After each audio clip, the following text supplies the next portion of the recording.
I was like, okay, where is Precious? And you know, I've told you most of the things I wanted to say. I just want to make it special here. You know what I mean? Yeah. Okay, I'm just going to ignore you. Are But you blushing already? for those who live in Lagos, please ignore Lamdi. For those who live in Lagos, it's a cold and rainy day. We will always advise that you, if you've left the house, try and get something hot along the way, just so you don't catch cold. But if you haven't left the house, know that it's still drizzling. Everywhere is wet. You might want to protect yourself. Maybe umbrella, raincoat. You also need something hot like tea to take along whilst you're on your way.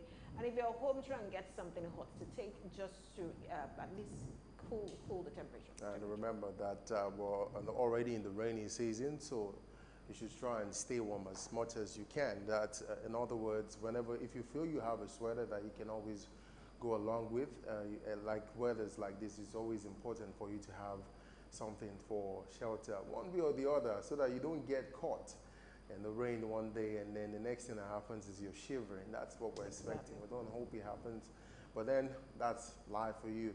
Just like life is unpredictable. But we can always make the fortunes. You make whatever it is you want for yourself, sometimes by hard work, sometimes by prudent work. You know, some people always say hard work doesn't pay, but prudent work pays. I don't know how true Um, that is. Hard work pays now, but hard work pays when it is smart work. Smart work, Because there's prudent hard work. work, yes, there's hard work that is not smart work, but hard work pays when it is smart work. Because if we want to talk about hard work, there are people who are pushing wheelbarrow right now with a lot of load on it, Yeah, that's and hard it's work. hard. It's a lot of hard work, Very but hard. you know there's also smart work. You have to work smart as much as you work hard. But we would have to take a break now, and when we return, we're looking at some of the headlines on the papers. Do stay with us.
All right, welcome back. Many thanks for staying with us. You're still watching Superdawn on Super Screen Television. And looking now at the headlines on the papers this morning, which is June 10, 2019.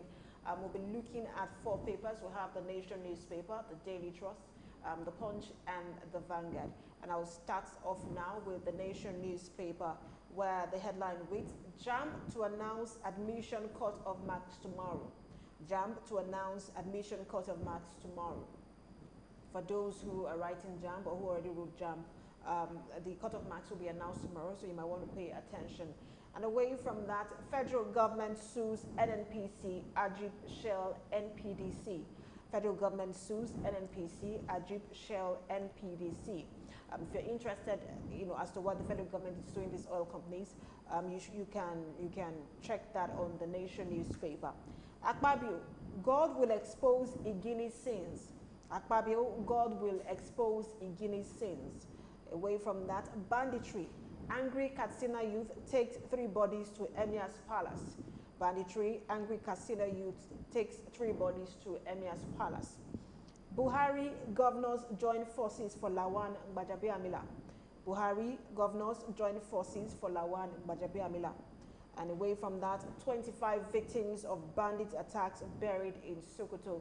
25 victims of bandit attacks buried in Sokoto. Police, men mobbed in mistaken identity.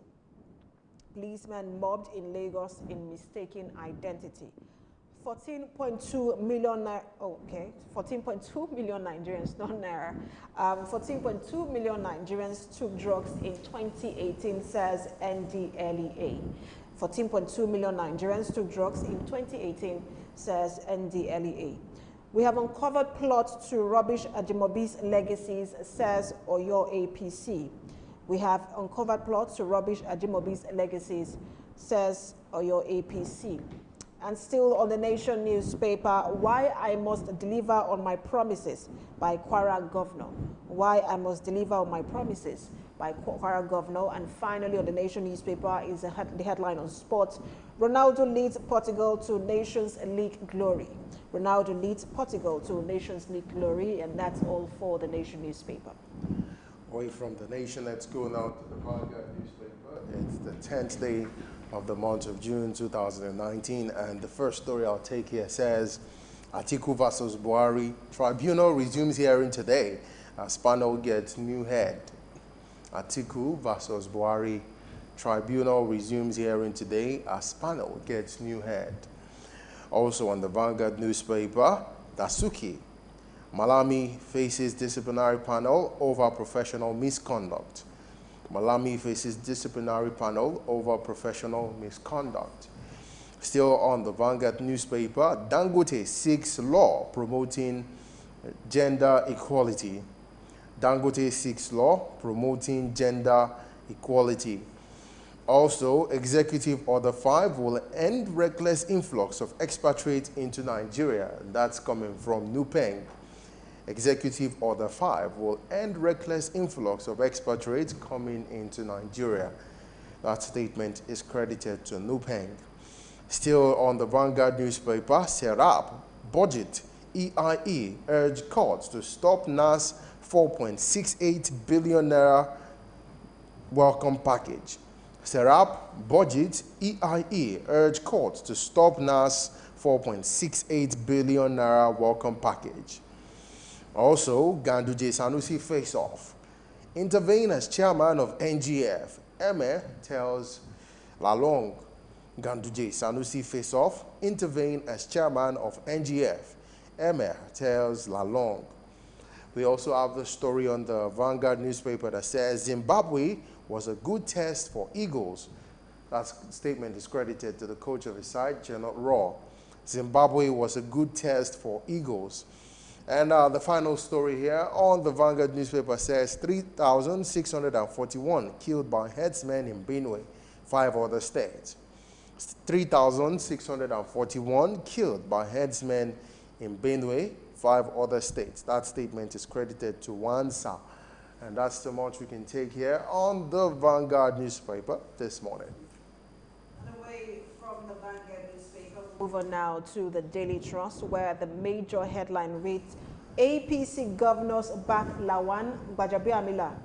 APC governors back Lawan Gbajabiamila. And the writer says, no going back, Ndume Bagu, others insist.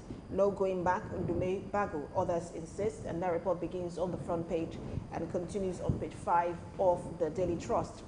And just below the nameplate here, Buhari accepts Onogan's resignation. Buhari accepts Onogan's resignation. More details of that story is on page 3. Ganduje Sanusi reconciliation details emerge. Ganduje Sanusi reconciliation details emerge. More details on page 3. How bandits killed 25 in Sokoto villages. how bandits killed 25 in Sokoto villages. You find details of that on page 17 of the Daily Trust. And now there is an insert of a Nigerian Air Force officer of the Canaan K9 unit during an ongoing advanced training in South Africa to enhance their capacity in the areas of explosives, ordnance detection, EOD, narcotics detection, and special operations. That's in South Africa. As it stands, 20 Nigerian Air Force personnel and 20 dogs are attending the course. But if you want to see how that is going, I don't know why Olamide giggled because I said 20 dogs, but dogs are also trained in the process. If you want to see how that is going, it's on the front page of the Daily Trust. You can pick up the Daily Trust. Now on the bottom strip, JAMB, no candidate has more than one UTME result. JAMB, no candidate has more than one UTME result. Ogun Governor moves to review appointment of 75 Obas. Ogun Governor moves to review appointment of 75 Obas. More details on page 6. Inflation to hit highest level since January 2019. Inflation to hit highest level since January 2019. You find details of that on page 20. And now to the back page of the Daily Trust. There is an opinion here by Mahmoud Jaga, and it says, stitching the world together. Stitching the world together. And now on sports reports, Super 6. Pillars Adamu Hassan wants Rangers scalp. Super 6. Pillars Adamu Hassan wants Rangers scalp. Nadal sweeps to 12th Roland Garros title. Nadal sweeps to 12th Roland Garros title. And finally, this is quite interesting. He says IAF to rebrand as World Athletics. IAF to rebrand as World Athletics. And that's all for the front and the back page of the Daily Trust. All right, let's move now to the Punch newspaper. Well, the first story I'll take here says, nobody can stop my reappointment as minister. And that statement is credited to Dalong. Nobody can stop my reappointment as minister. That statement is credited to Solomon Dalong, the sports minister. Interesting. Okay, let's look at other stories here. This one says, state of OOUTH worse than deplorable, says Ogun government. The state of OOUTH worse than deplorable, says Ogun government. Ihedioha still behaving like a lawmaker on oversight function. And that statement is credited to the former governor of the state, Rochas Okorocha. Ihedioha still behaving like a lawmaker on oversight function. Rochas Okorocha speaking there. We have this other story that says, Serap, others ask court to stop NAS 4.68 billion naira allowance. Similar story there on the Vanguard newspaper. Also, that's what we're having on the Punch newspaper. Serap, others ask courts to stop NAS 4.68 billion naira allowance. We also have the story that says, battle for Senate presidency hots up as Lawan Ndume meets PDP senators elect. Battle for Senate presidency hots up as Lawan Ndume meets PDP senators elect. Okay, we have this other story that says, Saraki donates severance allowance to Leah Sharibu's family. Others. Saraki donates severance allowance to Leah Sharibu's family. Others. Also, we have the story that says Buhari accepts Onogen's retirement, once Moke's 5 court justices appointed. Buhari accepts Onogen's retirement, wants more 5 courts justice appointed.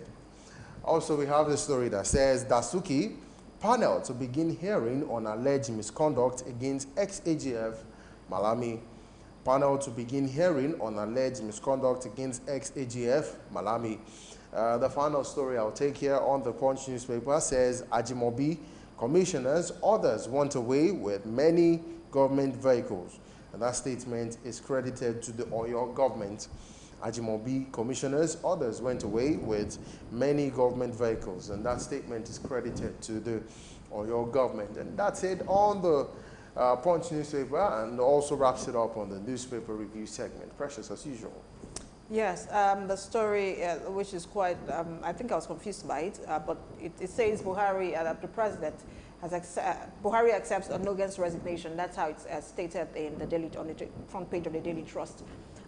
He resigned sometime in earlier this year, and there were speculations as to whether he resigned or didn't resign. and then sorry, speculations as to the recommendation of the NJC to the president. And then, you know, we also know that there was the CCT judgment.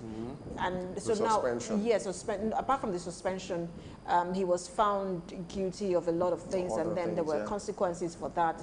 So now one is wondering, now that the president has accepted his resignation, does he get his benefit, or does the judgment of the CCT stand? So that's where, for me, while I saw that, I was a bit confused as to what next, you know, for the former CGN. I'm pretty sure that the details will be in the story. I mean, you know, the NJC recommended his resignation. You know, I think it is done that now the president has accepted it as the one that originally appointed the CGN. But, you know, we don't really know what the details to that story says until we grab a copy. It's not, yes, I've read the story. Okay, well, I guess we'll have to make some investigation to find out if it gets the benefit, or if the CCT, judgment of the court actually still stands. And you know that it doesn't get the servant if that stands. For me, I think I'll go with the one that says,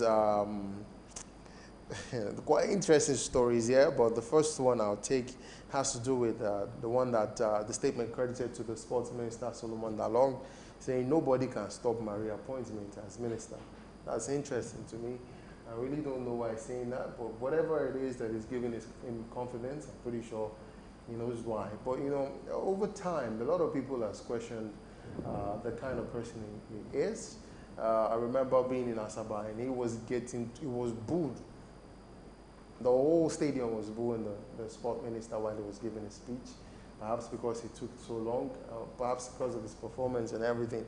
But it was just being booed, and everybody knows that there are some certain things that he does that can be questionable sometimes. But wherever the confidence is coming, saying he will be reappointed, I don't know. But I'm hoping his dreams come true. Well, in terms of being booed, I don't know if we've ever had any beloved sports minister in the country.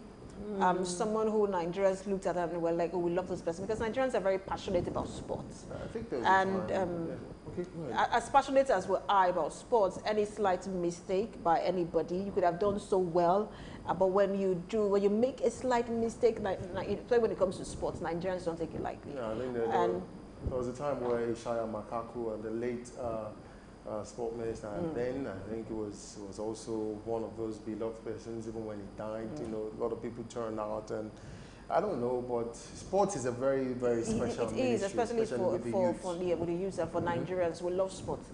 But the thing is, when he says that nobody can stop his reappointment, I sort of agree with him, that nobody can stop his reappointment except the president. And then again, his works have to speak for him. If you've done well in your ministry, it's there for everyone to see. And then that should maybe get your reappointment. But if the president feels that, look, there's somebody who can do better, he also appoints that person. So it's only the president that can stop his reappointment. And I really don't know why the president hasn't announced the ministers yet. You know, it's taking a while. It's taking his. I mean, he's not even a month there. What we had in South Africa, they already have a cabinet right now. I understand. 50% women, and there were so many things. I mean, it was. I don't think we should be having that kind of delay right now. But for me, compared to the sort of the complaints that people have had over time, in terms of the rating of the past of this the outgone cabinet, if the president, I'm not saying he should take as much as 5 months as he did it last time, but he should get it right this time. I think that's all that matters. People who will get into these ministries and do something fantastic in every sector. That's all that matters to Nigerians. Not people who just fill up that position for filling up of the position, but people who actually do the work. And if he needs to take time to get it right, but not, like I said again, not as long as it took the last time. He should take time to get it right. Someone actually made a suggestion that we could have a midterm review where we check the performance of the ministers. If they're not doing well, perhaps we should just reshuffle. Not just ministers, even. I think generally, even for the National Assembly, people have also called for midterm elections or midterm review and say, look, they can be replaced if they're not doing well. And then only the office of the governor, the office of the governor and that of the president should be held separate, but the others should be reviewed. But we'll continue to look at how these situations unfold. Let's not forget that the 9th Assembly will be inaugurated this week. We'll continue to monitor all of those issues for you, but we'll take a break now, and when we return, we'll be looking. I will be focusing on another kind of conversation here on the program. Just stay with us.